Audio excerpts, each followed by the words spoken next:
1 second, 3, 2. Welcome to another episode of the Solutions Not Tips podcast. I'm here with the Aaron Sims. We've heard him on a few other episodes. Look, this is a guy who I appreciate having around. Glad to have finally met him. And man, have we been on a fucking journey, man. Go and tell the people hello, man. How's it going? It's that simple. Look, Aaron, man, what was this week like, man? Running back through what just took place, man. What happened this past week of travel and journey and opportunity, all this stuff? Well, let's start it back and from the beginning. I met you and Jamarcus, and we decided to go on a little bit of an adventure together, you know? Week-long trip together. Started off in San Diego, ended up in Vegas, shot a bunch of dogs. Spent some time at the show, then decided to go on another road trip. We averaged, like you said, what we do, a couple 100 miles a day almost. At least 200 a day. Pretty crazy when you go back and think about it. But the craziest part to me is I literally jumped in a car with two strangers and drove 1,500 miles and spent a complete week with them. And now I wouldn't call you guys friends. I'd call you family. Yeah. I would tell you people. I've seen this stuff, to be clear, online. I could even call off some platforms or some people that I follow via TikTok where they've kind of met some individuals and said, you know what, I'm gonna go to Thailand with this person. I'm gonna go such and such. And I never thought, for one, I've never been anywhere longer than 48 hours, roughly 5 days. I begin to stress out. I literally get a little anxiety and get a little worried, and I'm used to being around my dogs, and I'm like, fuck.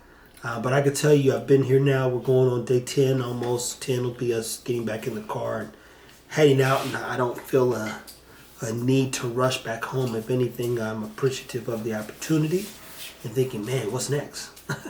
What's fucking next, man? So what's one of your biggest takeaways from this from the 7 days of pure travel and being in with two strangers?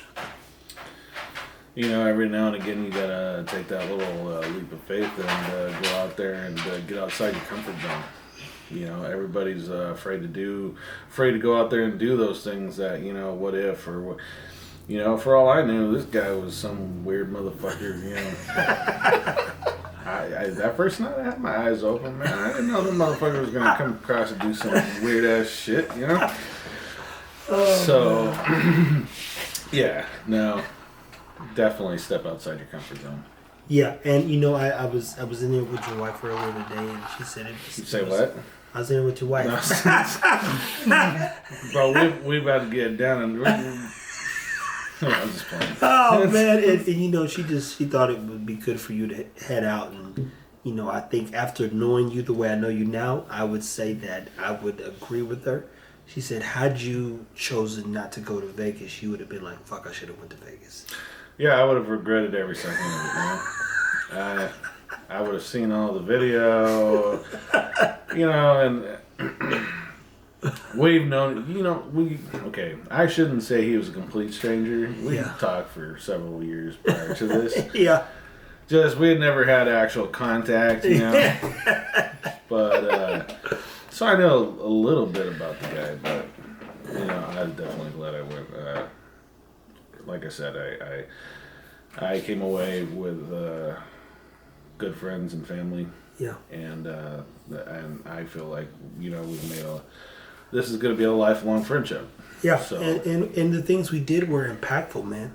I mean, how many other times have people been able to bring in some of the people we brought in to sit down and just have fellowship, right? Yeah, absolutely.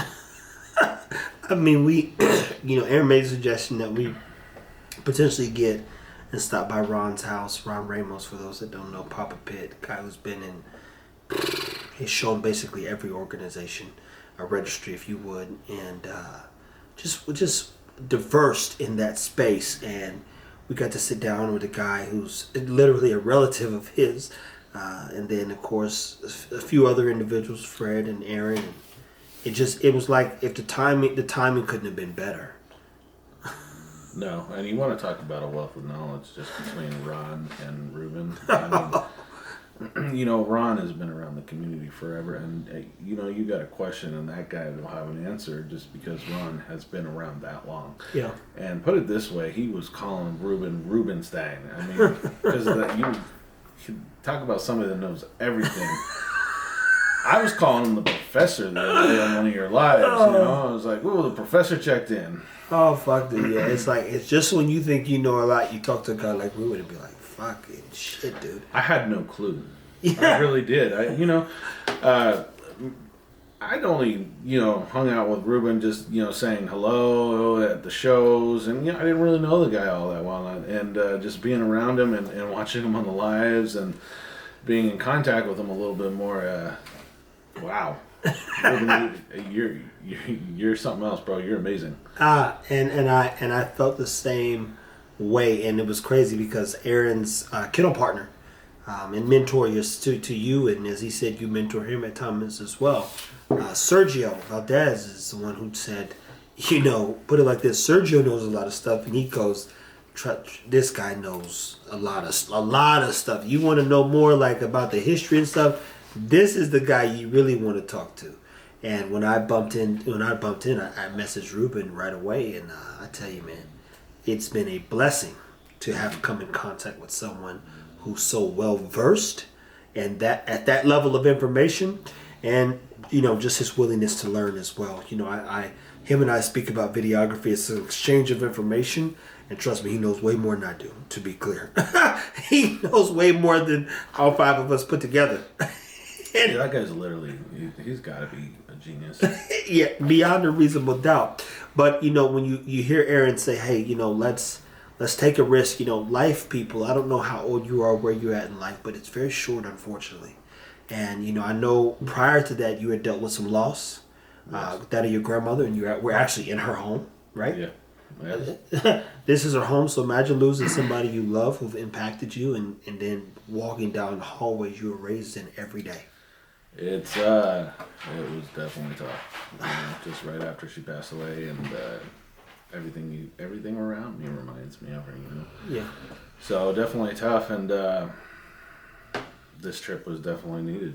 Yeah, and that's just a reminder, hopefully, to keep living, man. Keep living. We could dwell in our sorrows, but I'd imagine Grandma, along with my people, my grandparents alone, they'd want me to push a little bit forward and go as far as I can go and be as impactful as possible, and connect with people like Aaron and many others, Marcus and Ruben and Ron and Fred and all the people we got to come in contact with.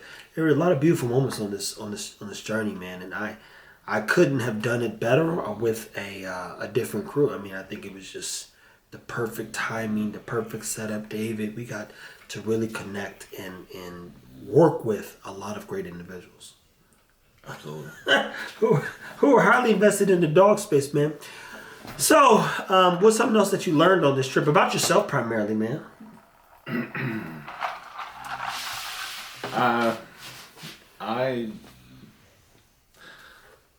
I love photography. Honestly, it's always just been something that I've kind of just done, and I've always been good at, and I've done it just for marketing purposes for what we do when it comes to showing and when it comes to our animals. And this weekend, I had done something kind of similar to this, except I didn't leave home with two strangers for a week.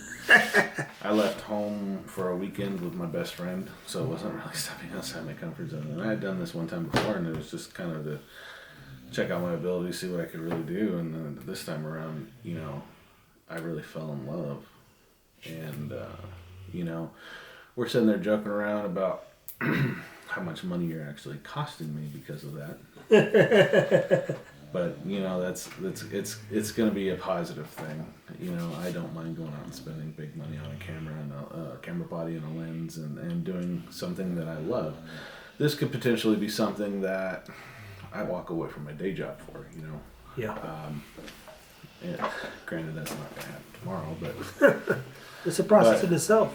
But yeah, it's something that I could see myself doing for the rest of my life. Just not just the stills part of it. I was kind of watching you and seeing what you're doing, and I figured somebody's got to take this motherfucker down. Oh man, you know what? I love the challenge because trust me, I learned by the second. And you know, it's funny that you said that. You kind of fell in love with it. A lot of times, I've asked people who are obsessed with the idea of love and being that in love. There's a moment in love where where it defines how much you love a person, and you might tell your mom or your brother, your sister, all the life, hey, I love you. But there's one moment where you normally get a little bit older and you realize, man, I love that motherfucker. And that's the day that love means something to you. It's not something that you say, it's not something that you do, it's something that you beyond a reasonable doubt feel and believe in. And so, there might have been an image during this journey where or one of those umpteen times he was laying down on the ground and whatever shit or piss or dirt. And I remember looking at you when he was down on Ron's grass. I said, boy, I know them dogs be out here tearing this floor up. He is on the ground in this bitch. Well, I'm going to be honest, I don't even want to think about that. There was one time at Chrissy Fields, just right there in San Francisco, I rolled over and I'm not proper, I guess, terminology. I'm not shitting you. There was a turd fucking right there in my face. And that's the thing where you go, man, I can't believe this dude didn't look first. He literally drops to get that shot. And he was in the thick of it, to say the least. You got to get down there and quick. I mean, what if you miss that shot, And with animals, you don't know if that shot's coming again. At all. So you got to get down there. You got to get down there quick. And, sometimes for me, it's either you get up, if I need to move, get up quick and run and pretty much like jump to another spot or roll over a couple of times just to kind of change that view, that angle. Yeah. I mean, you don't have time to look. I'm telling you now all that I know of because I looked at my dirty clothes, that there's no dog shit on my clothes. So at least that part's positive. Yeah, but you were, I tell you, man did not think twice when it come down to taking that shot. And, it's in action, and the highest form of action. Because I believe, they say love is a verb, for the ones that really walk down that road. And that you do realize, what, I really do love this shit. It means something to me. And then you see the impact that it has on others. When they get to see their dogs, their families, whatever it is you're shooting, you get to see how it affects their overall quality, their just life in general. Most definitely. Every time I edited one of those pictures, whether I was sending it over to Ron or showing David when we were doing the podcast, the look on a person's eyes when you show them, and it's just like, oh shit. I mean. We there was a moment, just over at not over at David's, but prior to that day, during that day, David looked over at me and said, "Aaron, every time we've gotten together, man, with that camera in your hands, you've absolutely killed it." He's like, "I'm not trying to put any pressure on you, so far you're 2 for 2. We'll see if you can go 3 for 3." And trust me, he did, people. I mean, and mind you, subject matter matters, and again, settings do matter. We was in a beautiful setting, and the subject was phenomenal. So it's like, you can fuck it up, but you didn't fuck it up. Pat myself on the back. Yeah, so I'm glad, and I remember telling Jamarcus, I said, man, I'm glad I did not have to take photos, man. Because at the end of the day, people still do want pictures, and I could do it, man, but it's just, to me, it's annoying. It's annoying, and I appreciate the video, so I love the photos that I've seen, the ones that you've shared. I love the work that you've done. I love the intention behind, the purpose behind it, the impact it's had on others.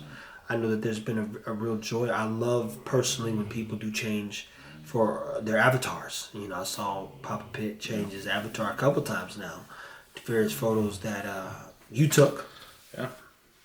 Absolutely. And then not only that, that picture of blew it up on the ABKC social media. Yeah. So, and that's seems silly, but that's a little bit of prideful. Social media is prideful moment for me. It's pretty cool. So many people are going to see that photo that I took and appreciate it. Social media is kind of like the magazine world though. So when you do get reposted on various platforms, I personally know a guy who just reposted on SportsCenter, and he was like, "Let's go," and I literally he came out just to see my dogs. He's a big old buff cat, and He wanted to see the dogs, man, and I follow him, and he follows us on both pages. He's got a good following, but him seeing the love that I have for my dogs is how we connected. And the funny thing is a brother of mine, Mr. Al, he's the one who told him. He said, "Man, I'm thinking about." He said, "You need to go follow this guy. This is my guy." So I know what dogs, videography, photography, quality, breeding, everything. I know how it all kind of aligns itself different times when you go together. So I wanted to finish out this journey here. We've been 7 days. We're going on 10. Day 10, we'll be finishing out a 2-hour rendezvous to San Diego Airport and heading out. But I couldn't have been more I can't be more thankful for the opportunity life provided yet again for me to be a better human being and go and, for that matter, learn a little bit more about myself. Probably one of the best things for me during this time was shooting Aaron's uncle, good old Carl, man. I mean, there's some stuff that there'd probably be at least 5 versions of just the stuff we captured had I had more power to do what I want to do. I'm an impatient person, and the stuff that I want to create just from meeting a guy like Carl is like, man, the way the wind blows in some settings. I mean, we've got everything. We've got everything, and that means I had to be clear of sight, if you would, and what it is I was trying to capture, because you can't just press play and move. While Jamarcus was doing one thing, I had to do everything, the things that were going to really highlight the story. And I'm so grateful. You might want to tell them the importance of just asking. Aaron said, my mom said it never hurts to ask. Yeah. And they say, would you mind putting something together of, my uncle? And I'm thinking, I said, absolutely. Not knowing, it was going to be just as good for me and us as it was for Carl. Yeah, I think a lot of what inspired me to just even ask you was just the fact that I had just lost my grandma. Yeah. And one of the things I had told Alex is I don't think I ever had her in front of my lens, and it broke my heart. I had the amazing opportunity of actually capturing one of the last moments of her uncle, who had passed away earlier this year, and it was actually at Carl's. I had brought him up there. We co-own a dog together, and we were doing a breeding, and we were out in the middle of Carl's pasture, and he was stacking the dog. We were just shooting the dog, and there was this in-between time that I just saw him petting her and just, calming her down because she had been worked up and was getting ready to stack her, and it was just this really cool moment, and I caught it, and it just so happened to be one of the last moments or actually I think it was the last picture taken of him that we know of. So, you never know what's going to happen. Carl's getting up there and, love him to death. You just don't know what's going to happen from one day to the other. Yeah, he's 87 years old, people. And I didn't want to not have that little piece of him, even if it was just a clip, even if that's all we did. I wanted to have that little piece of him to share with to keep for myself and to share with the family. Yeah, and I assure you, I learned just as much being around a Carl as well, man, and that's why I recorded a few moments myself and shared them, and I was thoughtful enough to record me making breakfast and having a conversation with him, and he shared a lot of info, and I'll have that forever. I don't know how you guys feel, but I enjoy older people. They have a lot of history, and when they're good, honest souls, they have a lot of information they pass along to you. So he was more than comfortable sharing his life, telling some stories, having a good time, enjoying the company, and being caring. I think even we was making ice cream, I was wondering when you was going to help take that over. He was scooping the ice cream, man, and I tell you, man, good old Carl. You don't meet too many great individuals, but for me, he's a reminder, because I can get reclusive at times and avoid people like the Black Plague. and even, opportunity is one of those things that really does knock at the door, at my door specifically, and others, but I work like a psychopath, so it's always coming, and I walk away from a lot of things because I don't see the point, to be clear. But I said, I'm going to spend some time, and this started actually in 2020. I said, I'm going to say yes to a few more things. and that led me to go to Mexico and shoot with the company. And that whole year was an informative year, while also a year of opportunity that led literally right into the next year, because I just said yes a few more times than I normally would. And I'm going to keep saying yes a few more times as long as it kind of makes sense. And then it's my job to make the rest of it make sense. So, what are something you pass them along, or tell them, hey, when in doubt, what's something they should do, man? Gas it out. Put your foot on the gas and stay moving. That's right. And it's funny, I told you that earlier because I have a background, not a background, but I have a little bit of history of going out to the desert, and that's one of the things that you'll get with other people is when in doubt, gas it out. And, that completely applies to our situation. Yeah. It's like you're saying you get reclusive. I most definitely get reclusive, and, that's no way to spend life. You got to get out there. You got to go do things. You got to step outside that comfort zone, like we talked about earlier. Enjoy it. You only get to do this once. Period. I don't care what none of you. And mind you, I have faith, but you just we don't know what happens next. I do know what happens in the moments that I'm cognitive of. And those moments, like sitting here with Aaron, spending some time with Sergio earlier, his wife, the dog, everything. Those are the moments you can live.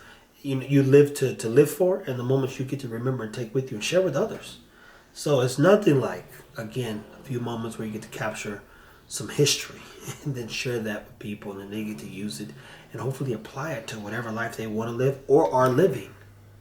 So I can't tell you it enough. If you're ever questioning or doubting yourself, I'll tell you, work a little bit harder, take a few more chances, push forward whatever you're doing, and stay moving. The rules are simple. How else do you expect to improve, man? So anything else you think they should know, man? Because again, I can't. It's hard for me to put these in words, and I'm pretty good with words most time. But again, I hadn't seen Aaron. I talked to him regularly over the past 2 years and some change. And, the first time I ever saw him, he's picking us up from the airport. We drive to Vegas, and then again 200 miles roughly every day after that, as we go and participate with many dog people and shoot some stuff. And the sad part is the crazy part is we probably could have went a few more places. But it was just we did enough for now. We could have gone a few more places. We could have seen a few more people. I mean, it's crazy. We were on the road for 10 days, but we had zero time. Zero time. That's what it seemed like. We were just constantly moving. Trevor introduced me to getting, averaging about 4 hours of sleep a night. He was actually sleeping less. I'm not used to that. I need at least a good 6 for me to even be having a smile on my face. So, but it was crazy how in that period of time we had no time. and mind you, people, for those who want to live a celebrity lifestyle or anything that is impactful, that's what it comes down to. And everything we do and everything that's done is because it's bigger than ourselves. So I wasn't even I don't do the things I do for me. None of this. I got dogs, I got this. I got product ideas. I got all kinds of stuff that I could shoot every day and really go and sell. But for me, this moment was, how do I help other people? How do I get some great minds together, highlight some moments, and improve, the environment, the community, if you would? Because I don't know that anybody else is going to do it. No. How long have we been a community, and how long have we all been around each other, and nobody's ever done anything like this. Yeah. And it's already, people are, like you said, people are going to come out of the woodworks and try essentially copy you. They always do, man. And that's okay, because we need that still. We do. We need to motivate. We need you to care. That's the beauty about it. It's if I made you care a little bit more, and that made you try a little bit more, then that my job is done. If I never shot nothing else specific to the dog community, I did my job because it got you caring a little bit about the dog community. And what's crazy is I didn't know that Aaron got a message, and hopefully Ron's okay. This is before this, but he's got to go and get a little heart stent tomorrow, right? I'm not exactly sure of what's going on, but yeah, he's got some sort of heart surgery going on in the morning. So he was asking for prayers. Yeah. And when somebody's asking you for prayer, and letting you know something so important that's going on in their life, They obviously think something of you, and you know, Ron, we love you, man. I told you I put you out on a prayer list. You've got at least that I know of a couple hundred people praying for you. So we're pulling for you, man. Yeah. Get through this, and I can't wait to hear from you tomorrow. And I told you I'm gonna have plenty more pictures for you, so when you come home, you got something to look at. There you go. And I brought that up because imagine in a moment like the one that we just created, you know, in an unfortunate way of events, something happened to Ron, and no one ever have any more data on him. You know, I practiced shooting my athletes back in the day, 2012, 2013, and I wanted them to, I said, I never want you guys to sound or look stupid on camera, because I believe they were going to make it all the way to the NFL, NBA, whatever they're doing. Well, guess what? One of the best athletes I had ended up having a stroke on the football field at 17 years old and died. You know, so that was the last footage, if you would, of him actually using his voice that mattered realistically. You know, and some, had I not picked up the camera, not even knowing what I was doing then, and just pushed the envelope still, press play and post, there would be no other moments for them to remember that these things mattered to him. His mom mattered, his football mattered, and, you know, doing 1,000 reps mattered, and being great mattered. Like, man, Huffington Post even posted, they like reached out and said, can we use this clip? I said, absolutely. Absolutely, whatever you need to do. So I know the power of videography, storytelling, and even the cell phone, and how impactful it can be to others, most importantly.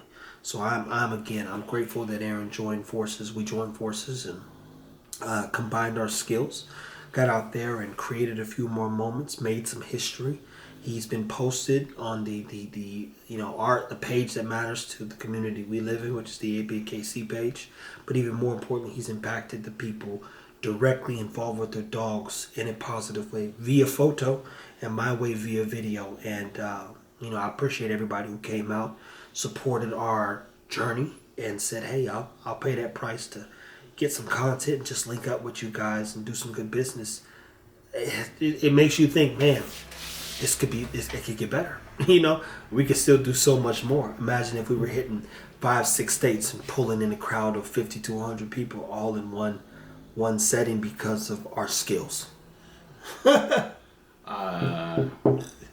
don't know if I can handle that pressure. I'm sure you do fine, man. You do fine. I'd be right there to. If I got my eye through looking through that lens, and I'm thinking. Man, there's 5,200 people watching me. It's a good thing that they don't know that a lot of times I spray and pray with that camera, so take 10,000 shots, get about 5 good ones, and then everybody thinks you're a photographer. Well, I'll tell you one thing, on the video side, I can't fuck up. If they motherfuckers are out of frame or something, you can't just select a dog and put it back in. And mind you, people, he's saying that, and then mind you, the best way to shoot a dog is in a high frame rate, where it's like high drive, because faces, closed mouths, all these things impact the photo. An animal is not like a human being. You can't tell it what to do. No, you cannot. So you're trying to coerce that dog into doing what you want it to do, and that that one shot may only last half a second. So, yeah. You know what you're doing. I'm not just saying that I say put a dog in front of me and I'm just shooting the whole time. No, not at all. Well, that's very intentional. It's more intentional than he leads on. But again, that's why we was able to get together and connect via work. And I don't think I checked. Put it like this: nobody checked nobody's work. Because it wasn't about what we were doing as meaning individually. It's about what we were doing collectively, and that in itself, man, it yielded a great result that inspired some others to do some more things. So I know we're going to see more videos pop up. I know they're going to try to emulate, imitate, and try to keep up. But we're already ahead of the curve. We're already ahead of the curve because we have some amazing dogs, and we want to showcase them in the highest form. So again, I'm super grateful to have Aaron Sims participate in our 7-10 plus day journey, man. Whew, I'm tired. I'm tired, man. It's been a hell of a ride, and we'll get a little break and we'll get back to it. So personally, I think he's gonna get home and be like, man, that guy was an asshole. Ah, man, I tell him he was an asshole here. Look, I would have split up the tickets and bought it, man. Like I said, him and his wife both have made this feel like home. You know, there are places I'm sure we've all gone and we felt like, well, we gotta get the fuck out of here. I was gonna say, how about them ribs today, man? Did she do a good job? Hey, those ribs are good, man, because you sure didn't help. So,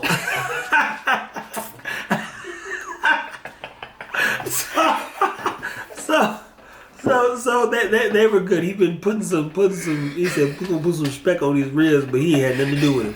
So you know what, and that goes to all the credit to my wife. Yeah. Obviously, you know she knew I was out there doing what I love today, and I had promised these guys ribs, and I was gonna do it. But she just took over. She just she went to the store, got everything we needed, prepped them before I even know. I came inside to come help her. She's like, "No, I got it. You know, get out there, go do what you're doing. You know, you're having a good time." So I couldn't appreciate that more. You know, that she was. You know, it's her day off, and you know it's her weekend, and she's had it's just the 2 days off. I've been off for the last 10 days. Off traveling the state, left her at home with all the dogs, with the puppies. I couldn't be more thankful and grateful for her. So. Yeah, and as I repeat, people, I've been in a lot of unwelcome places, even with family members, and I remember at one place particularly, this is getting personal, so the uncle of mine, and I stayed in my room so long because of how uncomfortable the environment was. When I did finally come out, he called me a vampire. And it's like, bro, your wife hates my guts. And it's not because of something that I did. And long story short, she had asked if her younger sister, because the mom was going through dementia, could stay. And he said no. And then without asking her, he literally told me to come home to move to Phoenix. So I couldn't understand why this woman was so perturbed by my existence in her home. And I was like, one day I just said, hey man, your wife, she's kind of angry, man. And mind you, at this time I was only 20 years old. And he says, she's not happy, man. I told her no. I said, bro, you didn't even have a discussion with her? He says, no, I just told you to come on. And I go, fuck, man, this is bad. This is bad because this is her home. They have a kid, and she did not want me there because, again, she was in her 30s at the time, mid-30s, with a kid named Dylan. And she wanted her 16-year-old sister to be there because the mom was losing her fucking mind and the sister was brilliant. And he just was like, fuck you. He's coming. So, in that type of environment, you feel the tension, right? The bad energy, the bad juju, and you feel very uncomfortable, someone like me. Because I don't want to be nowhere I don't want to be, or I'm not welcome. So I can reassure you, I've been in a lot of unique settings in life and very unfortunate situations, and this is one of those places where, again, it does, when he says family, it does feel like a second home, or a place you can come and just relax, do work, have a good time, enjoy some dogs, and not be overwhelmed with negativity or anything for that, man. You're just glad to be here, man. So, as I said, I didn't feel a rush where I got to get back home. We have people at home watching my dogs, and there's a lot of them that I know can manage those jokers. And, come here and just more goodness. Goal is to continue to surround yourself with goodness. So, again, man, anything else you want them to know before we jump off here, man?